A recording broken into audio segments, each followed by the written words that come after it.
Повеќе институции спровеле анализа за состојбата со водата во Гостивар, а сега по барање на Агенцијата за храна и ветерина и Институтот за јавно здравје се бара сумирање на податоците. Паралелно се испитува од кои места се земени примероци, бидејќи има и фекално и атмосферско загадување. Од Панеден канализата на 4 места одговара, на 5 места не одговара. Значи не можеме да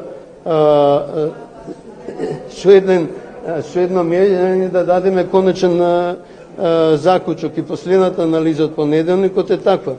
Ако на 4 места одговара за употреба, на 5 места на не одговара, не можеме да генерализираме. Затоа стрпете се, ќе биде тоа, ќе бидат јавно објавени, вклучувајќи самите анализи ќе бидат објавени. Тие се јавни документи.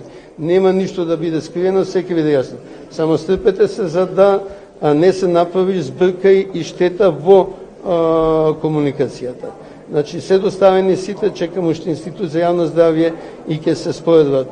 Со тоа што се доставени тие што се по барање на АХВ и тие што се спрема договор што го имале со јавното комунално предпријатие. Бројот на граѓани кои пријавиле проблеми стагнира, но повеќето од нив проблемите ги добиле поради фекално загадување. Има повеќе позитивни на кои се резултат на фекално загадување, бактерии, или кои може да бидат резултат на загадување од атмосферски води, пробив на атмосферски води. Значи има два типа на агенции, и бактерии и вируси, едните кои се типични за фекален продор во водоводна мрежа, другите кои се типични за загадување на каптажа со атмосферски води или влијање од околината на каптажата. Премиерот Христијан Мицкоски најави исправна вода до крајот на идната недела.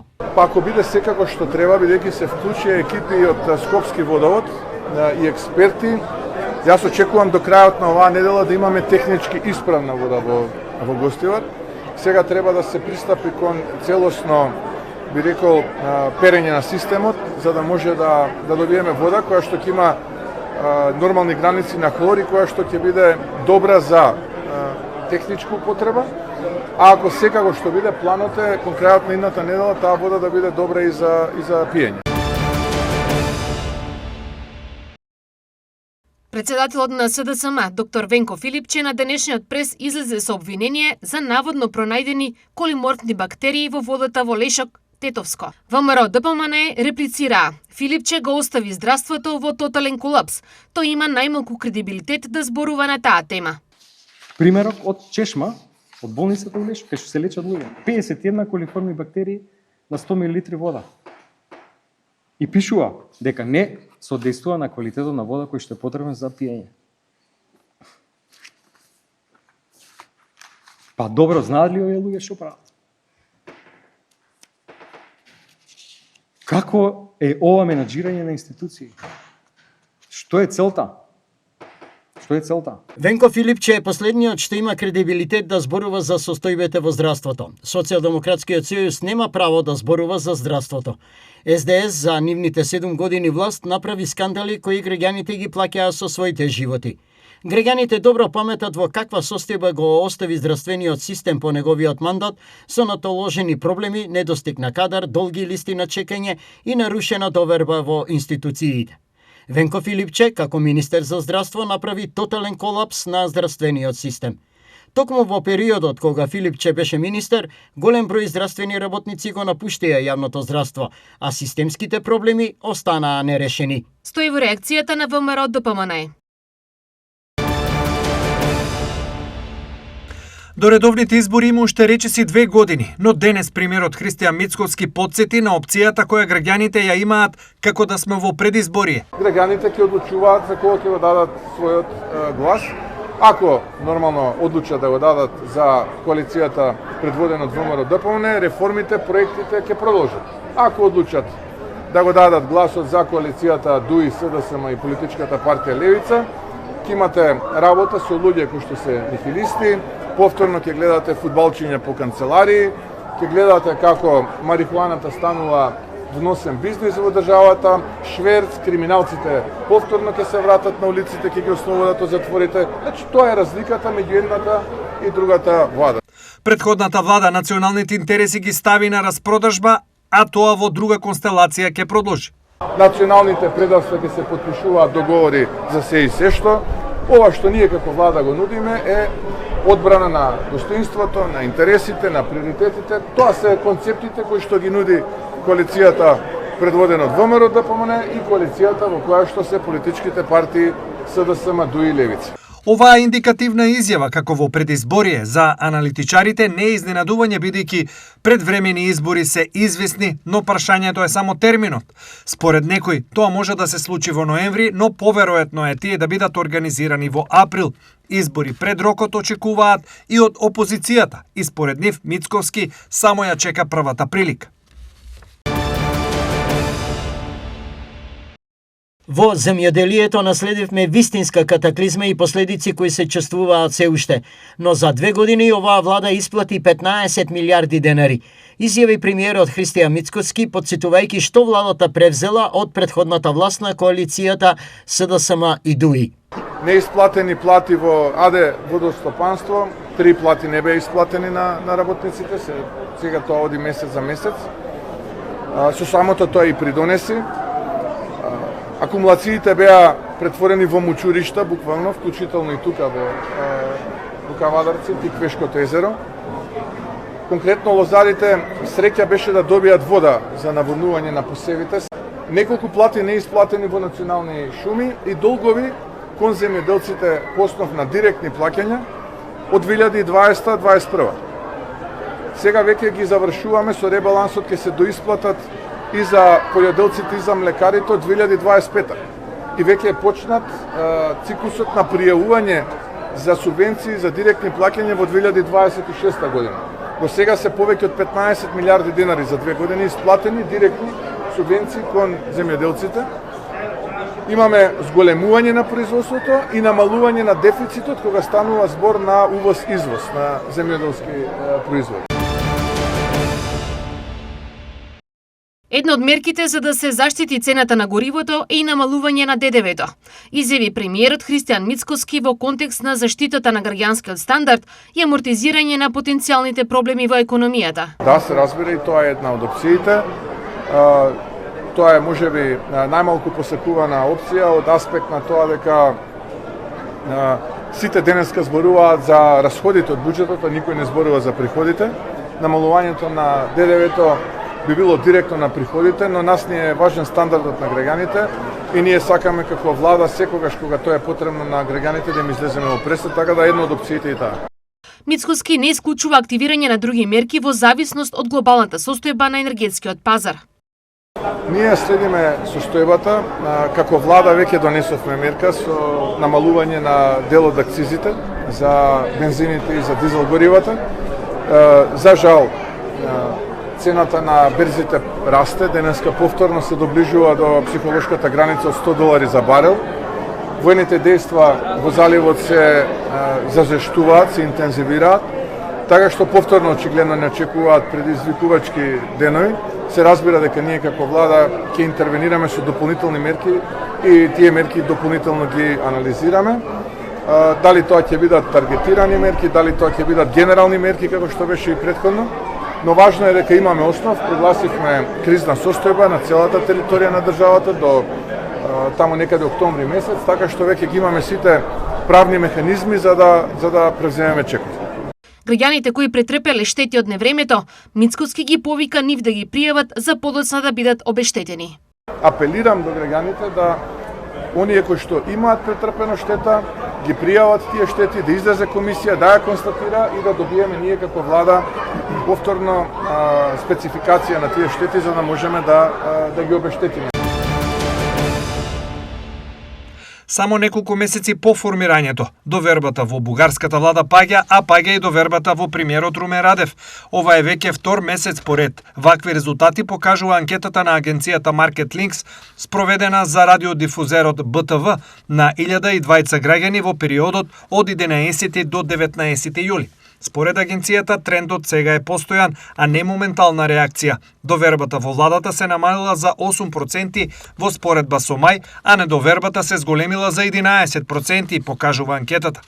Анкетата исто така покажува и пад на личниот рейтинг на премиерот Румен Радев, иако тој и натаму е политичар со многу голема доверба.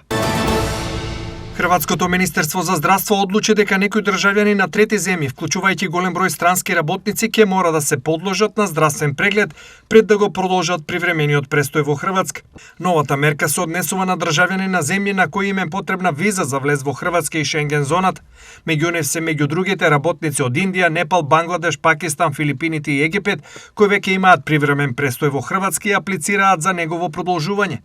Како што е најавено, целта на одлуката е да се заштитат интересите на јавното здравје и порано да се откријат заразни болести. Хрватска предупреди дека решавањето на отворените прашања меѓу Подгорица и Загреб е неопходен услов за Црнагора да ги заврши преговорите за пристапување во Европската Унија. Хрватска нагласи дека очекувањата се јасни. Тие вклучуваат обештетување на поранешните затвореници во логорите, продолжување на потрагата по 14 лица кои исчезнаа за време на војната за независност и повикување на одговорност на сторителите на воени злосторства. Меѓу прашањата се и решавањето на имотните барања на хрватските семејства кои останале без имот во Црна Гора, зачувувањето на спомен плочата на местото на поранешниот логор Морин, продолжувањето на разговорите за поморската граница и враќањето на бродот за обука Јадран. Општините не наплатиле речиси 3 милиарди денари, односно речиси 50 милиони евра даноци, такси и надоместоци за 5 години. Државниот завод за ревизија утврди сериозни слабости во системот за администрирање и наплата на локалните даноци, такси и надоместоци, поради што во периодот од 2020 до 2024 година општините акумулирале ненаплатени побарувања во износ од 2,93 милиарди денари, односно околу 47,8 милиони евра. Според ревизијата, главни причини за ваквата состојба се недостатоците во законската регулатива, застарените методологии за проценка на имотот, нецелосни регистри, недоволни човечки ресурси и слабиот фискален напор на локалните самоуправи. Најголем дел од ненаплатените побарувања се однесуваат на данокот на имот, 1,73 милиарди денари, потоа на комунални такси 1,17 милиарди денари, додека по основ на надоместоци останале ненаплатени 36,5 милиони денари. Дополнително, во анализираниот период биле отпишани побарувања во вредност од речиси 234 милиони денари. Стои во ревизорскиот извештај. Ревизорите посочуваат дека дури 67% од неплатениот данок на имот е постар од 5 години, што укажува на недоволно користење на механизмите за присилна наплата и наплата на законската камата. Од 80, само 15 општини извршиле ревизија на пазарната вредност на недвижностите. Во истиот извештај, ревизорите наведуваат дека има недоволна координација меѓу институциите, ограничениот број даночни инспектори и неефикасните софтверски решенија, што дополнително го отежнуваат процесот на наплата. Државниот завод за ревизија препорачува законски измени и зајакнување на административните капацитети за да се обезбеди поефикасно управување со локалните приходи. 3 дена жителите на Штипска Лакавица немаат струја. Фрижидерите не им функционираат, храната им се расипува, а навечер се палат свеќи. Сепак клучен проблем се возрастните и болните кои имаат потреба од климатизирани простории. Веќе 60 часа жителите на село Лакавица во Штип се без електрична енергија. Се обративме до кризниот штаб, до Евана дистрибуција Скопје и Штип. Никој не се јавува. А кога конечно некој ќе одговори, добиваме ист одговор. Ќе испратиме екипа, но екипа се уште нема. Јавуваат гледачи за телевизија Стара. Источниот регион се подготвува за едни од најзначајните летни културни настани. Делчево од 30 јули до 11 август ќе биде домаќин на Делчевското културно лето 2026. Настан кој сами во себе треба да вклучи два македонски изведувачи и еден странски изведувач, кој што ќе придаде добра забава на летната стена воде во Делчево и се до тоа ќе биде во склоп на познатите делчески на головачки фолклорни средби. Тоа е на позна манифестација која што е културен бисер на планината Гола. Паралелно на тоа ќе имаме неколку манифестации кои што се организирани од нашите местни заедници во нашите села, заедно со познати дружби со нашите селеници. Тоест во период од 30 јули до 11 август имаме повеќе вакви настани кои што сами по себе ќе соберат доста посетители како од Делчево, така и од надежноста на државата. Сега кога централните настани се замислени да бидат на 7, 8 и 9 август, кои што сами по себе би требало да донесат и доста туристи од Република Бугарија. Во меѓувреме, Македонска каменица интензивно се подготвува за денот на диаспората на 9 август, кој оваа година ќе се одржи со нов модерен концепт. Оваа година подготвуваме нов модерен уникатен концепт кој што ќе има содржини за сите генерации. Ќе има детска програма, фолклорни настапи, презентации на инвестициски потенцијали, развојните приоритети на општината, богата музичка програма буквално од сите жанрови и едно изненадување за помладата публика ќе ни гостува диџеј Галовски. Посебен дел од програмата ќе бидат видео пораки од наши иселеници и еве ќе ја искористам можноста да ги повикам сите оние кои што не се во можност да бидат со нас на 9 август да ни испратат кратка видео порака. 5 возила опожарени за само 5 дена во Штип, што отвара прашање за причините за зачестените пожари на автомобили во овој период од годината. Последните 2 случаи се случија денеска. Едното возило се запали во кругот на клиничката болница Штип, а другото во близина на градскиот плоштад. Претходно во изминатите денови 2 автомобили изгореа во населбата Сењак, а пожар избувна и на Комбе. Во сите случаи, благодарение на брзите интервенции на територијалната противпожарна единица Штип, спречено е огнот да се прошири и да предизвика поголема материјална штета. Најчеста причина за пожари на возила во летниот период е дефект на електричната инсталација, краток спој, оштетени кабли и прегревање. Ризикот дополнително го зголемуваат високите температури, неисправниот систем за ладење и нестручно вградената дополнителна опрема. Од територијалната противпожарна единица Штип со апел. Се препорачува редовно сервисирање и проверка на возилата, особено на електричните инсталации, бидејќи високите температури дополнително го зголемуваат ризикот од дефекти и пожари. При опожарено возило граѓаните да останат смирени, да постапуваат согласно безбедносните мерки и согласно законските обврски. Во секое возило да имаат противпожарен апарат. При појава на пожар веднаш да се повика територијалната противпожарна единица на телефонскиот број 193. Навремената реакција може да спречи поголема штета и да спаси животи. Порачуваат од Штипската противпожарна единица. Полицијата започна со санкционирање на возачите на електрични тротинети кои не ги почитуваат новите правила од измените на Законот за безбедност на сообраќајот на патиштата. Од Министерството за внатрешни работи информираат дека до стапување на измените во сила на 14 јули до сега се изречени 12 парични казни. 3 лица се казнети со по 50 евра за управување тротинет без заштитен шлем, додека 9 казни од по 80 евра се изречени поради движење на површини каде што употребата на електрични тротинети не е дозволена. Евидентирана е и една казна од 100 евра за користење мобилен телефон при управување со тротинет. Информираат од МВР. Од МВР посочуваат дека сите санкционирани до сега се полнолетни лица и дека немаат одземено тротинети. Случаите со малолетни возачи останува проблем. Минатиот викенд во Скопје 2 15 годишни лица со електрични тротинети учествувале во сообраќајна несреќа со автомобил, при што се здобиле со повреди. Снимката од воздух е направена од Карлос Гауна, познат како Демалибу артист, кој го документира однесувањето на ајкулите со помош на дронови. На драматичното видео се гледа голема бела ајкула долга околу 3 метри, како полека плива кон група млади пливачи кои се играле во плитката вода. Ајкулата и се приближи на групата очигледно од љубопитност, додека децата воопшто не биле свесни дека потенцијално опасно животно се наоѓа на само неколку метри од нив. Белата ајкула кружеше во нивна близина неколку мигови, додека пливачите безгрижно продолжуваат да се играт во водата.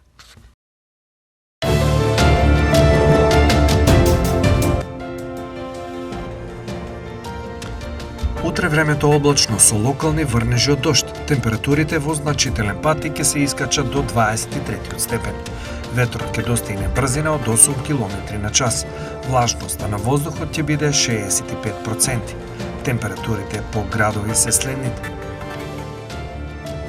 Штип 23 степени, Карбинци 22, Пробиштип 21, Чешиново Облешево 22, Кочани 21 степен. Температурата во Виница до 21 степен, Македонска Каменица и Делчево со 20 степени, Пехчево 16 и во Перово максимални 17.